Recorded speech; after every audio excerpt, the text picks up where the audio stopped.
The scanner printed threat level rising. She blocked the cadet's strike one-handed.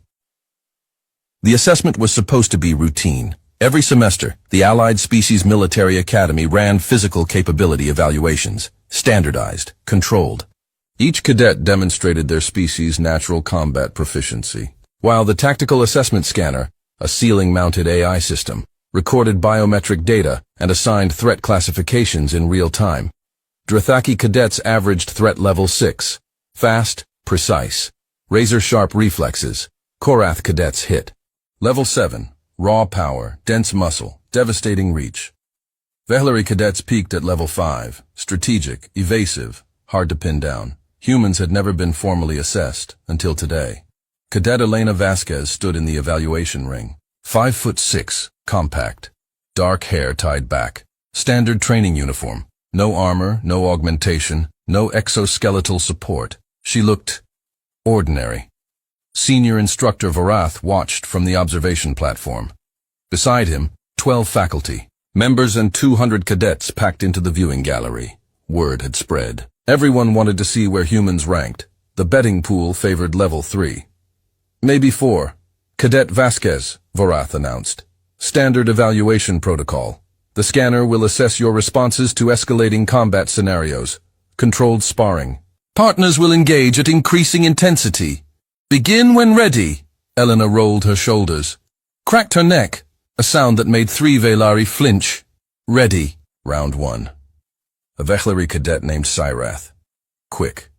Technical. 4 arms moving in fluid patterns designed to overwhelm through volume. Syrath advanced. 2 jabs, a feint, a sweeping low strike from the 3rd arm. Elena didn't retreat. She stepped inside the arc, closer, not farther, and redirected the sweep with her forearm. Gentle, efficient, like she was turning a page. Syrath stumbled, recovered, tried again. Elena moved differently than the scanner expected. Not faster, not stronger, just wrong. Her footwork didn't match any cataloged combat style. She shifted between patterns, sometimes defensive, sometimes aggressive, without transition, without telegraph. The scanner hummed. Threat level 4, the gallery murmured. Respectable, not remarkable. Vorath said nothing. He was watching her eyes. They weren't focused on Syrath's hands. They were focused on his breathing. Round 2. A Korath. Cadet named Dren, 8 feet tall, arms like industrial beams. The kind of opponent designed to test durability. Dren advanced with a straight overhead strike. Controlled, pulled, but carrying enough force to buckle standard training mats. Elena sidestepped. Not dramatically. Barely. Just enough. Dren's strike hit empty air. His momentum carried him forward. Elena tapped his elbow as he passed. Light. Almost friendly. Dren's arm went numb from shoulder to fingertip. He stared at her. What did you... Nerve cluster. Right below the joint. She smiled apologetically. Sorry. Habit. The scanner recalculated. Threat level 5. Threat level 5.5. Recalculating. The gallery went quiet. Round 3. 2 Drethaki cadets, simultaneously.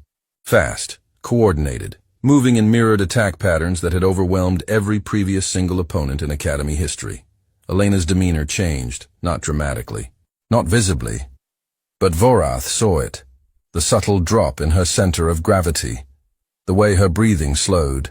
The way her eyes stopped tracking individual movements and started reading the space between them.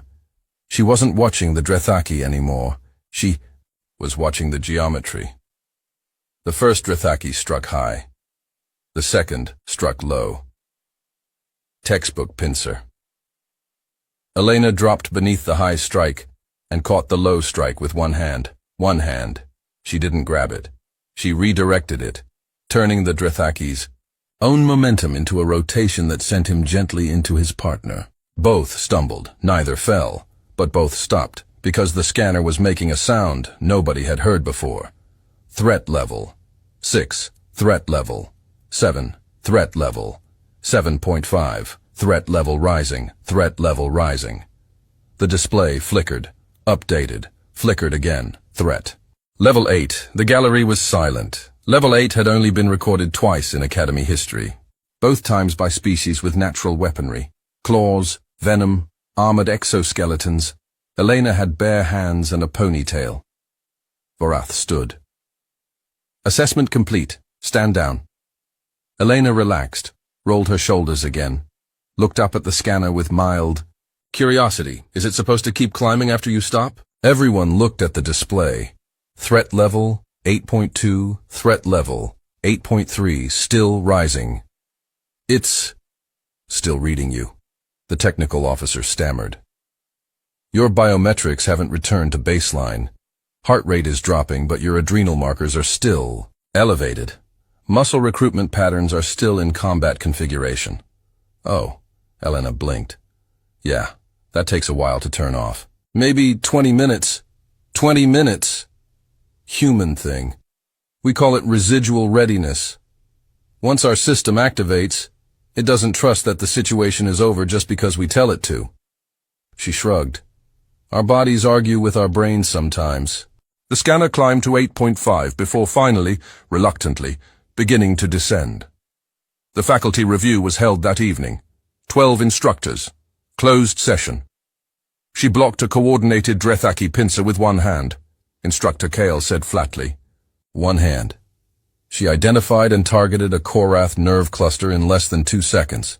Instructor Yelvan added, that cluster isn't in any standard xenobiology textbook.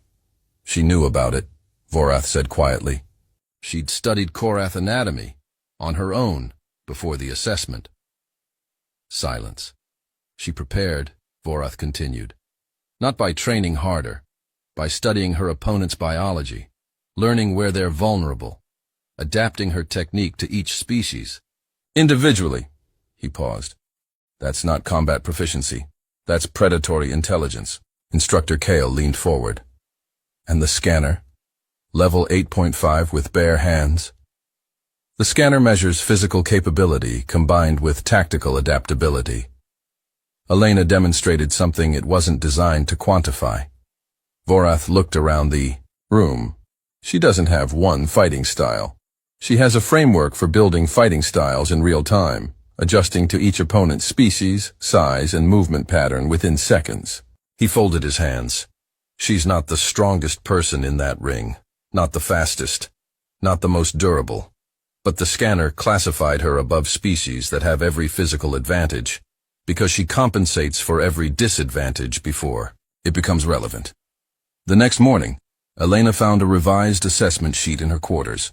Her official threat classification had been updated, where every other cadet had a number.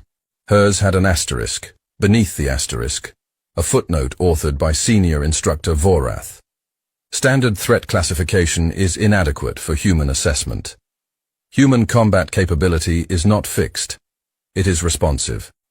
It adapts to the opponent, the environment, and the situation in real time. Assigning a static number implies a ceiling. Humans do not appear to have one. Recommend new classification. Variable. Threat level dependent entirely on what they're protecting, who they're facing, and how long you give them to learn you. Beneath that, handwritten by the technical officer, also, the scanner has never said still rising before. I checked the entire operational history.